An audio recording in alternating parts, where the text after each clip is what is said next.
We don't get a complete copy of the Gospel of John until, again, around the year 200. But we do have this little scrap. Most of the manuscripts we have are not anywhere near this early, though. We start getting full manuscripts at the beginning of the 3rd century, around the year 200, 150, 170 years after Jesus' death. These are about 120 years after most of these books had been written. And we don't start getting numerous manuscripts until the 7th, 8th, or 9th centuries. And then we start getting lots of them, because then you've got monasteries where monks are spending their days copying manuscripts. And we have a lot of their manuscripts. And so 5,700 manuscripts, some of them going back into the 2nd century, none of them being the originals, or even within a few years of the originals. So with all of these differences, with all of these manuscripts, how many differences are there?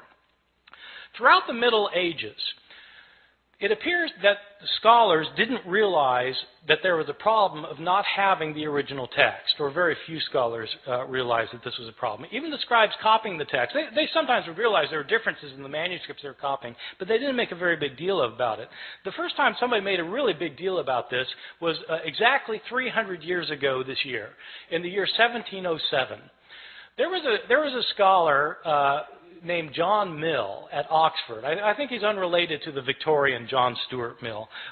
This John Mill was a scholar of the Bible, and he had spent 30 years looking at manuscripts of the New Testament.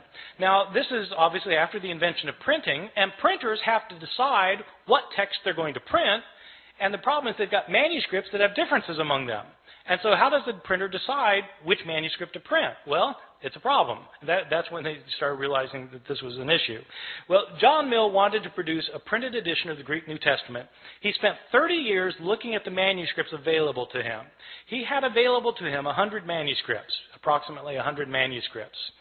And he printed up his edition of the Greek New Testament, in which he'd give a verse, and then at the bottom of the page he would indicate the places where the manuscripts differed from one another for that verse.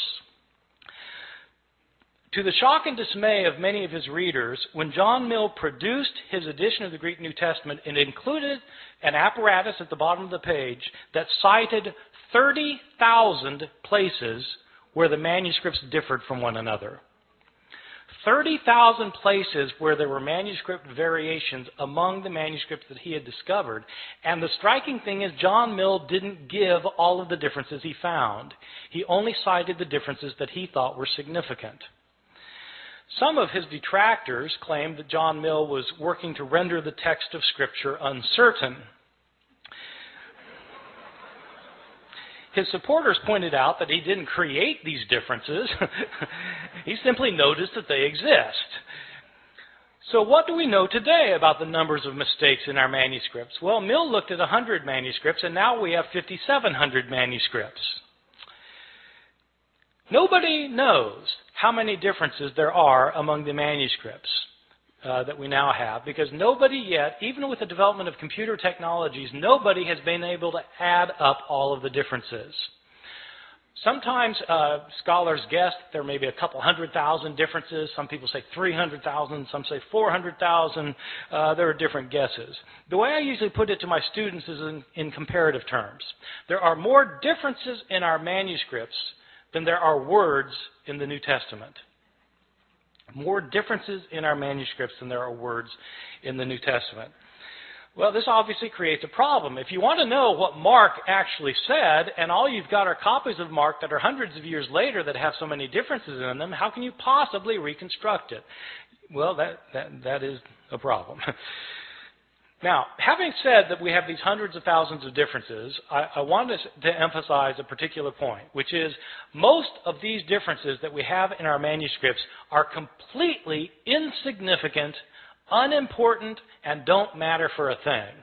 Many of these differences in the manuscripts are so unimportant that you can't replicate them in translation. Okay? In other words, it's like they changed the word order in Greek, where you'd have to translate it the same way no matter what the Greek word order is. So, I mean, it doesn't really matter very much. By far, the vast majority of these hundreds of thousands of differences are significant for nothing more than showing that scribes in antiquity could spell no better than my students can today. And scribes, of course, didn't have spell check. Scribes, in fact, didn't even have dictionaries. And many scribes didn't care how they spelled anything. Sometimes you'll be reading a manuscript and there'll be the same word that occurs, say, 3 times within a couple of lines, and the scribe will spell the same word 3 different ways. He just doesn't care how the word is spelled. Well, so, you've got lots and lots of those kinds of changes, and what do they matter for? They don't matter at all. So, having said there are all these hundreds of thousands of differences, I want to stress that most of them don't matter for very much. Some of these changes, the ones that don't matter, basically are accidental mistakes. Scribes were sometimes tired or sleepy, sometimes they were distracted, sometimes they were inept or unqualified, and they made mistakes. They would leave out a word, they'd leave out a verse, sometimes they'd leave out a page. They just made mistakes sometimes. One of the common mistakes of scribes is actually kind of interesting. Sometimes, in the New Testament, you'll have a saying where you'll have 2 lines that end with the same words. Like Jesus in Luke chapter 12 says that whoever confesses me before people will be confessed before the angels of heaven, and whoever denies me before people will be denied before the angels of heaven. So you've got 2 lines that end with the words before the angels of heaven. And what scribes sometimes would do is they'd copy down the words before the angels of heaven on the first occurrence, and then, they'd copy it down, then their eye would go back to the page, and their eye would alight on the second occurrence of the same words. Thinking that that's what they had just copied, they'd go then to the next line and start copying there, and as a result, they would leave out the intervening line. See how that works? That kind of phenomenon is where your eye skips from one line to another. It's called parablepsis. Parablepsis. And when you have words that end the line the same way, that's known as homoteleuton. So this kind of mistake is called parablepsis occasioned by homoteleuton. It's on my final exam at Chapel Hill. Probably the most egregious mistake in any manuscript of the New Testament, one of my favorites, is in a manuscript that's manuscript 109. It's 109 because it's written on parchment and animal skin instead of papyrus, and it's the 109th manuscript that was cataloged. This is a 10th century manuscript that was written by a scribe who wasn't paying attention, and this scribe was copying the Gospel of Luke. Now, the Gospel of Luke is one of the 2 Gospels in the New Testament that has a genealogy of Jesus.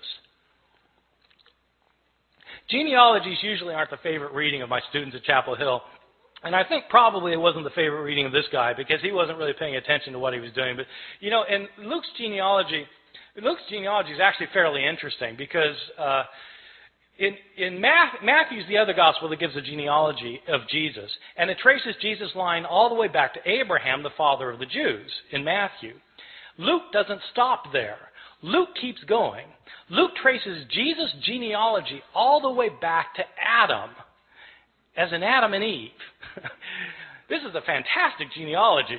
I've got an aunt who's a genealogist who's traced my family, back to the Mayflower. The Mayflower, Adam and Eve.